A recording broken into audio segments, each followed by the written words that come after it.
जो एक भर्ती निकल के आई है आईटीआई वाले छात्रों के लिए। हालांकि इस भर्ती को हम 10th के लिए बोल सकते हैं, क्योंकि ये भर्ती में जो है 10वीं वाले छात्र ही भर पाएंगे। इसमें क्या है, 10वीं वालों के लिए अलग वैकेंसी है और आईटीआई वालों के लिए अलग वैकेंसी है और 12वीं पास के लिए अलग वैकेंसी है। ठीक है, अभी दिखा दूंगा मैं सबसे पहले, लेकिन मैं सबसे पहले बात करूंगा आईटीआई वालों के लिए, बाद में मैं 10th वालों का भी बता दूंगा। ठीक है, जो मेन चीज होती है सबसे पहले जो निकाली गई है NIELIT यानी कि राष्ट्रीय इलेक्ट्रॉनिक एवं सूचना प्रौद्योगिकी की संस्थान से वैकेंसी निकाली गई है डियर। ठीक है, इसके बारे में स्टेप बाय स्टेप सब कुछ हम जानेंगे धीरे धीरे कि इसका प्रोसेस क्या है, क्या क्या चीजें इसमें क्वालिफिकेशन मांगी गई, कौन कौन छात्र इसमें अप्लाई कर पाएंगे। ठीक है, सबसे पहले जो मेन चीज आती है, यही चीज मेन होती है किसी फॉर्म को भरने के लिए कि उसमें आवेदन तिथि क्या होती है। तो सबसे पहले मैं बात करूं 2 अक्टूबर से माय डियर इसके जो फॉर्म है वो स्टार्ट हो चुके हैं।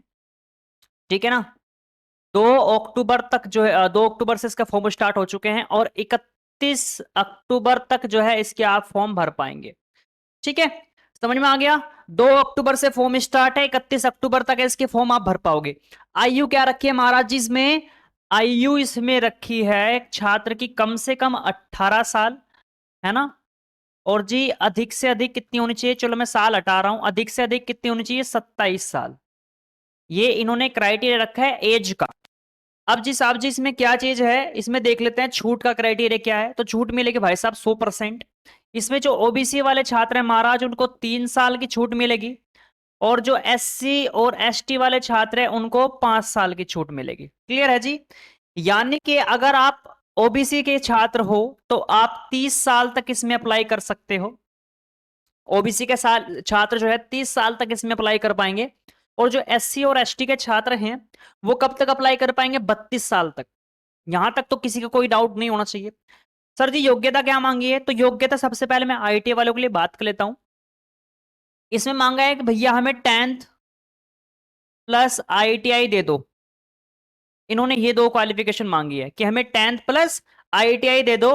अब देखो इसमें 2 प्रकार की वैकेंसी है, 10th प्लस आईटीआई के लिए भी है जिसमें मैं ट्रेड बताऊंगा, और एक वैकेंसी है डियर इसमें आपने एक ट्रेड सुनी होगी ड्राफ्टमैन मैकेनिक, सुनी होगी एक ट्रेड है ना। उसमें क्या कहा गया है, यदि आपके पास ड्राफ्टमैन आप मैकेनिक से के छात्र हो और आपके पास 6 साल का एक्सपीरियंस है तो आप उसमें अप्लाई कर पाओगे। तो मेरे को नहीं लगता किसी के पास 6 साल का एक्सपीरियंस होगा और ड्राफ्टमैन मैकेनिक ट्रेड से होगा। तो इस रीजन से मैंने उस ट्रेड को हटा दिया, इस रीजन से मैं सिर्फ यहां पर फोकस कर रहा हूं। जो ट्रेड है जो जिनके लिए 10th प्लस आईटीआई मांगा गया है वो ट्रेड भी मैं बताऊंगा। ठीक है जी, ये हो गया क्लियर है। 10th प्लस आईटीआई पास मांगा गया है। कौन से ट्रेड हैं, सिर्फ 2 ट्रेड हैं, बताऊंगा। फीस कितनी रखी है सर जी इसमें, फीस रखी है इसमें, इसमें जो 200 रुपए रखी गई है फीस वो किसके लिए है महाराज, वो है जनरल ओबीसी के लिए, है ना। इसको हम एडब्ल्यूएस के लिए बोल सकते हैं। 0 रुपया रखी गई है जितने भी छात्र एससी एसटी और ऑल वुमेन कैंडिडेट यानी कि जितनी भी लड़कियां हैं उनके लिए 0 रुपया फीस है, कोई फीस नहीं है सर जी। क्लियर है, यानी कि आप एससी से हो एसटी से हो या फिर आप लड़की हो कोई सी भी कैटेगरी से, तो आपको यहां पर फीस देने की आवश्यकता नहीं है। फीस किनको देनी है, 200 रुपए फीस उनको देनी है जनरल के लड़के और ओबीसी के लड़कों को। ठीक है जी, तो इतना क्लियर हो गया। सर जिसमें ट्रेड कौन कौन सी है, जो मेन चीज आती है भैया जी इसमें 2 ट्रेड मेंशन है। 2 ट्रेड, यदि आप 10th प्लस आईटीआई के बेस पर वैकेंसी का फॉर्म भरोगे 10th प्लस आईटीआई पास के यहाँ पर, तो आपके सामने यहाँ पर 2 ट्रेड को मौका दिया गया है। एक तो है सर जी इलेक्ट्रीशियन, ठीक है, एक तो है इलेक्ट्रीशियन और दूसरे है इलेक्ट्रॉनिक मैकेनिक। Electronic mechanic. अब आप लोग कहोगे और ट्रेड कहां जाएंगे फिर, तो और ट्रेड को मौका नहीं दिया गया। 2 ट्रेड होगी इलेक्ट्रीशियन और इलेक्ट्रॉनिक मैकेनिक। सर जी चयन प्रक्रिया क्या होगी, चयन प्रक्रिया होगी भैया इसका पेपर होगा, पेपर होगा प्लस एक होगा स्किल टेस्ट, स्किल टेस्ट होगा। अब आप कहोगे स्किल टेस्ट क्या होता है, जैसे आप अपनी आईटी में प्रैक्टिकल वगैरह करते हो तो वही चीज है सर जी इसमें। क्लियर है जी, आवाज सब कुछ क्लियर है, हालांकि कट कट के आती होगी, कुछ कुछ मेरे को लड़के बोल रहे थे। सर इसमें सैलरी पैकेज कितना है, सैलरी पैकेज अभी दिखा दूंगा इसमें ट्रेड के अनुसार। हालांकि इसमें 20,000 से लेकर के लगभग लगभग इसका जो सैलरी पैकेज रहने वाला है वो ऐसा रहने वाला 63,000 रुपए के लगभग, ठीक है। ये जो ऑफिशियल साइट है NIELIT government.in, ये इनकी ऑफिशियल साइट है, इतना आपको ध्यान रखना है, ठीक है। तो ये इसमें किसी को कोई डाउट नहीं है, मैंने आपको बता दिया, ठीक है। इसमें तो किसी को कोई डाउट नहीं है, ये मैंने जो मेन क्वालिफिकेशन थी मैंने आपको बता दी। अभी सैलरी के बारे में पूरा बता दूंगा। अब देखो जो ऑफिशियल नोटिस है वो मैं आपको एक बार दिखाना चाहता हूं, क्योंकि वो दिखाना जरूरी है, उसमें कुछ चीजें हैं जो आपको जाननी जरूरी है, ठीक है। जितने भी छात्र अदर ट्रेड के हैं, जितने भी छात्र, मेरे को पता है आपके मन में डाउट आ चुका होगा, सर जी मैं फिटर से हूं, मैं एस से हूं, मैं एस से हूं, क्या मैं भर पाऊंगा। मैं एक चीज आपको समझाऊंगा, यहाँ पर नोटिस दिखा देता हूँ, उसके बाद आपको क्लैरिटी हो जाएगी। चलिए, ये नोटिस है, नोटिस मैं आपको जो है टेलीग्राम पर भी डाल दूंगा और मैं अपने व्हाट्सअप के चैनल पर भी डाल दूंगा। यदि आप लोग हमारे व्हाट्सअप चैनल से नहीं जुड़े हैं तो डिस्क्रिप्शन बॉक्स में मैंने सारे लिंक दे रखे हैं, व्हाट्सअप से भी जुड़ जाओ, टेलीग्राम से भी जुड़ जाओ, नोटिफिकेशन अप्लाई करने का लिंक सब मैं वहीं पर डाल दूंगा, ठीक है जी। चलो जी, ये तो बात होगी उसकी। अब देखो ये ड्राफ्टमैन जो ट्रेड है, कौन सी, जो ड्राफ्टमैन ट्रेड है, आप लोग जानते होंगे ड्राफ्टमैन में एक सिविल ट्रेड होती है, एक मैकेनिक ट्रेड होती है, ठीक है। दो ट्रेड होती हैं, एक तो सिविल एक मैकेनिक।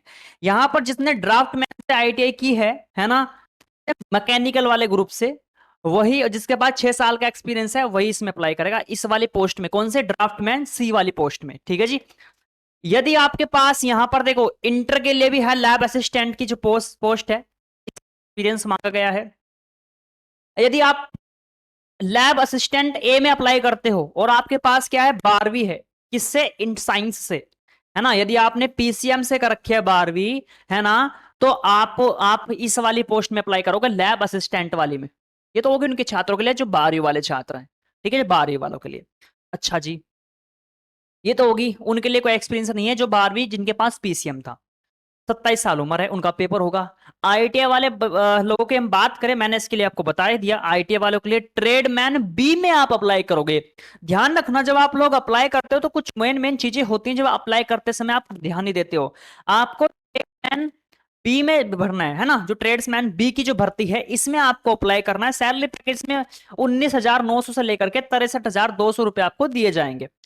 इसमें दो ही ट्रेड मैंने बताया, एक तो होती है इलेक्ट्रिकल एंड इलेक्ट्रॉनिक। आप कहोगे सर जी इसमें इलेक्ट्रिकल में तो वायरमैन ट्रेड, तो देखो अगर इन्हें अगर ट्रेड देनी होती ना तो इलेक्ट्रिकल आल ग्रुप लिखते हैं कुछ इस प्रकार से, या फिर क्योंकि जो मेरे पास मेरे भाइयों जो इलेक्ट्रिकल ग्रुप है उसमें इलेक्ट्रॉनिक भी आता है, ठीक है ना। इलेक्ट्रिकल ग्रुप में इलेक्ट्रॉनिक भी हम यूज कर सकते हैं, लेकिन उन्हें सिंपल इलेक्ट्रिकल एंड इलेक्ट्रॉनिक दिया, इसका मतलब इलेक्ट्रिशियन और इलेक्ट्रॉनिक वाले छात्र अप्लाई करेंगे।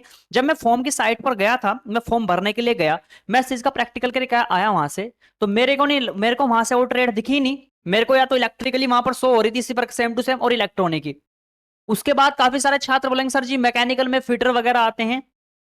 अगर ये मैकेनिकल आल ग्रुप यहां पर लिखते, या फिर जब हम फॉर्म अप्लाई करने जाते हैं वहां पर कुछ ट्रेड मेंशन करते तो हम मान सकते थे, लेकिन वहां पर ऐसा कुछ नहीं है। तो इस रीजन से मैं तो यही मानना है कि फिटर वाले हो गए, जितनी भी वो ट्रेड के छात्र हैं वो अप्लाई नहीं कर पाएंगे। सिर्फ मेरे को लग रहा है ये दो ही ट्रेड इसमें अप्लाई करेंगे डियर, ठीक है जी। यही दो ही ट्रेड इसमें अप्लाई करेंगे। और ये जो ड्राफ्टमैन जिसने मैकेनिकल से की है उसके पास अगर 6 साल का एक्सपीरियंस हो तो भाई अप्लाई कर लेना इस वाली ट्रेड में, इस वाली जो वैकेंसी है ड्राफ्टमैन सी वाली में। बाकी जो अगर जो मैंने आपको क्वालिफिकेशन बताई, जितने भी छात्र इलेक्ट्रिशियन और इलेक्ट्रॉनिक मैकेनिक से हैं वो अप्लाई कर सकते हैं, इसके लिए कोई भी एक्सपीरियंस नहीं है। एज लिमिट मैंने आपको बता ही दी, ठीक है जी। और अप्लाई कौन सी में करोगे, ट्रेड्समैन बी वाली वैकेंसी में, जो दो ट्रेड के छात्र हैं। 10वीं पास के लिए भी है भैया इसमें। यदि आपके पास IIT आपकी चल रही है फिर भी आपको इसमें अप्लाई करना है ना, आपके पास IIT नहीं है, कंप्लीट नहीं है, तो 10वीं वाले पास में हेल्पर बी वाली पोस्ट में आप अप्लाई कर सकते हो। जिसके पास 10वीं है, जिसके पास IIT नहीं है वो भी इसमें अप्लाई कर सकता है। कौन सी पोस्ट में, हेल्पर बी की पोस्ट में, ठीक है। तो ये आप मांग रखा है इसमें, बाकी इसमें कोई एक्सपीरियंस नहीं है, सिंपल 10वीं पास मांगा है। यदि आपके पास 10वीं है तो आप इस वाली पोस्ट में अप्लाई करोगे, हेल्पर बी में। इसमें भी 18,000 से लेकर के 56,000 रुपए सैलरी है। अब भैया सिलेक्शन कैसे होगा, मैंने बता दिया, रिटन टेस्ट होगा। कौन से वाले, 10वीं वालों का सिर्फ, 10वीं वालों के लिए अच्छी खबर है ये वैसे। 10वीं वालों का सिर्फ पेपर होगा, उसके बाद और कुछ नहीं, डायरेक्ट जॉब। और जो ITI वाले छात्र हैं उनका पेपर होगा और प्लस स्किल टेस्ट होगा, जैसे मैंने बता दिया प्रैक्टिकल। ये तो बात होगी। अब इसमें रीजन के हिसाब से आपको बनाना है, आपका कौन सा रीजन पड़ रहा है, ठीक है जी। साउथ पड़ रहा है, नॉर्दर्न पड़ रहा है, ठीक है। जैसे नॉर्दर्न की हम बात करें, जैसे अगर आप नॉर्दर्न में आते हो, देखो इनमें ये आपको दे रखा है ट्रेड्समैन बी की जो पोस्ट है ना। जो हम ITI वालों की अगर हम बात करें, ITI वालों की देख साउदर्न में कितनी है, नॉर्दर्न में कितनी है, ईस्टर्न में कितनी है। अब आप पता कैसे करोगे सर जी मैं नॉर्दर्न में हूँ साउथ में हूँ, गूगल पे सर्च कर लो, चिंता की बात नहीं है। या फिर इन्होंने यहाँ पर भी दे रखा है कि कौन कौन से में, देखो यहाँ पर लिख रखा है इन्होंने, हाँ भाग्य जी, रही तो था, upon the vacancy south region देखो, है ना, साउथर्न रीजन में कौन कौन आएंगे, चेन्नई, बैंगलोर, हैदराबाद। और नॉर्दर्न की अगर हम बात करें, नॉर्दर्न रीजन में दिल्ली आ गया, जयपुर आ गया, अजमेर आ गया, सोलन हो गया एंड मोहाली, है ना। अब नॉर्दर्न में आप होगे सर जी मैं उत्तर प्रदेश से हूं, तो नॉर्दर्न में आप लोग भी आओगे। मैं सिंपल तरीका बता रहा हूं, आप एक काम करो, आप जैसे आपको ये चारों रीजन गूगल में डालकर देख लो, आपके सामने सारे के सारे राज्य खुल जाएंगे, कौन सा रीजन कौन से में। हालांकि जो उत्तर प्रदेश है वो नॉर्दर्न में आएगा, ठीक है, इतना आपको क्लियर हो गया होगा, ठीक है। अब उसके लिए जो वैकेंसी है, ये वैकेंसी अगर आप पीडब्ल्यू कैंडिडेट हैं तो आपके पास 40% का होना चाहिए, जो आपका सर्टिफिकेट होता है हैंडीक्राफ्ट वाला, है ना, 40% का होना चाहिए मिनिमम, कम से कम, ठीक है जी। और आप इन वाली पोस्ट में OH, OL और HS वाली में अप्लाई करोगे, ठीक है जी। ये तो बात होगी अप्लाई। और बाकी मैंने आपको साइट बता दी, इनकी ऑफिशियल साइट है, इस पर जाकर के जो है आप अप्लाई कर सकते हो। वैकेंसी की डिटेल्स जो कंप्लीट थी मैंने आपको बता दी, मेरे को लगता है इसमें कोई आपको डाउट होना चाहिए। अब बात कर लेते हैं इसमें पेपर कैसा होगा सर जी। हम बात करते हैं ITA वालों के लिए, महाराज कहाँ चले गए ITA वाले, आ, ये रही ट्रेड्समैन बी की पोस्ट, ठीक है जी। यदि आप ITA वालों के लिए बात, तो इसमें क्या होगा आपका, इसमें 70 नंबर का आएगा, आपके 70 क्वेश्चन आएंगे, 70 सवाल आएंगे आपके, और 70 ही नंबर का होगा आपका। मान लीजिए आप इलेक्ट्रिशियन से हो या फिर इलेक्ट्रॉनिक से हो, आपकी थ्योरी आएगी कितने नंबर की, 70 नंबर की, और 70 ही क्वेश्चन आएंगे, 1 मिनट एक क्वेश्चन को, मतलब इसमें की बात कर रहा हूं मैं। उसके बाद अगर हम बात करें, इसमें 2 पार्ट में होगा। पार्ट ए में क्या आएगी, आपकी थ्योरी आएगी, आप इलेक्ट्रिशियन से तो इलेक्ट्रिशियन थ्योरी, इलेक्ट्रॉनिक मैकेनिक से तो इलेक्ट्रॉनिक मैकेनिक थ्योरी। यदि आप पार्ट, जब उसके बाद फिर पार्ट बी होगा साथ साथ, पार्ट बी में कितने 7 क्वेश्चन आएंगे इंग्लिश के, जनरल इंटेलिजेंस जो आपकी रीजनिंग होती है उसके आएंगे 7 सवाल, जनरल अवेयरनेस जो होती है उसके 8 सवाल, और जो मैथ होता है आपका उसके भी 8 सवाल आएंगे, ठीक है। ये तो एक किस्म से हल्का मामला दे रखा है, मेन जो है ना, जिसने थ्योरी पर पकड़ कर ली उसका मामला फिट है, ठीक है। तो थ्योरी इंपॉर्टेंट है इसमें, तो अपनी थ्योरी पर पकड़ बना लेना, मैं तो यही मानना है, ठीक है भाई ITA वालों। बाकी जो और छात्र हैं वो अपना देख सकते हैं, ठीक है, उनका भी पेपर ही होगा इसी प्रकार से। बस ITA वालों के लिए मैं ज्यादा फोकस करता हूँ रीजन से। और बाकी जो छात्र हैं, देखो जो अदर ट्रेड के छात्र हैं, मेरे को पता है आप कंफ्यूजन थोड़ा सा आपके मन में भी होगा कि हमारे लिए वैकेंसी क्यों नहीं है। तो देखो, तो डिपार्टमेंट पर बात है, कौन से ट्रेड को कब मौका देते हैं वो तो कुछ पता नहीं लगता, ठीक है ना। तो इस रीजन से माफी चाहूंगा जितने भी अदर ट्रेड के छात्र हैं। और जैसे अगर इस पर कुछ और अपडेट आई मैं आपको सूचना दूंगा चैनल के माध्यम से भी, और व्हाट्सएप चैनल के माध्यम से मैं आपको अपडेट दूंगा, आपको चिंता करने की जरूरत नहीं है। तो ये सब चीजें जो थी इंपोर्टेंट मैंने बता दी, क्योंकि ये इलेक्ट्रॉनिक वाली एक किस्म से वो है, मतलब डिपार्टमेंट मांग सकते हैं, तो इस रीजन से यहाँ पर इन वाले छात्रों को ज्यादा मौका देते हैं। क्लियर है, मेरे को लगता है आपको यहाँ पर कोई डाउट होगा, ठीक है डियर। चलिए, यदि कोई भी सवाल बनता है तो मेरे को लास्ट में कमेंट करना, जितना मुझसे हो पाए डिटेल बताना, मैंने आपको क्लियर करके बता दिया। बाकी इसमें अगर अदर ट्रेड का भी कुछ हुआ मेंशन तो मैं आपको जरूर बताऊंगा वीडियोस के माध्यम से, नहीं तो भैया अब तक यही कंप्लीट है, ठीक है, जो मैंने आपको बताया यही सही है। अगर कुछ और इसमें अपडेट आई मेरे पास तो मैं आपको जरूर बताऊंगा, नहीं तो भैया अब तक यही है। तो फॉर्म आप अप्लाई करवा सकते हैं, फॉर्म स्टार्ट हो चुके हैं, हालांकि अभी साइट कुछ दिक्कत कर रही है। अभी आप लोग अगर फॉर्म भरवाने जाओगे तो साइट थोड़ी दिक्कत करेगी, आज 3 अक्टूबर है तो इस रीजन से थोड़ी दिक्कत कर रही है। मैंने फॉर्म भर के देखा था, दिक्कत हुई थी छात्र की एक, ठीक है जी। बाकी आप हमारे टीम से भी फॉर्म भरवा सकते हो, यदि आपके पास जनसेवा केंद्र की सुविधा नहीं है। यदि आपके पास नजदीकी जनसेवा केंद्र है तो आप वहां पर भरवाइए फॉर्म जा करके, ठीक है, खुद से भर सकते हो, खुद से भरिए। या फिर अगर आपके पास दोनों ही चीजें नहीं है, आप खुद से नहीं भर सकते, फिर जनसेवा केंद्र आपके पास नहीं है, तो आप हमारी टीम से भरवा सकते हैं, ठीक है डियर। बाकी आप हमारे मेरे साथ जुड़ सकते हैं, व्हाट्सएप चैनल पर जुड़ जाना, टेलीग्राम पर जुड़ जाना, मैं अपडेट आपको दे दूंगा बाकी जो भी अपडेट आएंगी।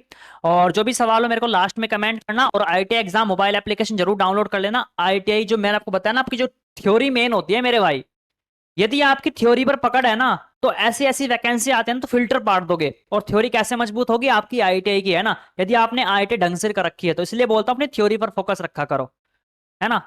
तो जितने भी छात्र ITI कर रहे हैं, फिर आपकी हो चुकी है, तो आप इलेक्ट्रिशियन थ्योरी का वहां पर ज्वाइन भी कर सकते हो, बेंच वहां पर है अवेलेबल। और जितने छात्र ITI कर रहे हैं वो भी ज्वाइन कर सकते हैं। बाकी सवाल अपने लास्ट में कमेंट करना। मिलता हूँ साथ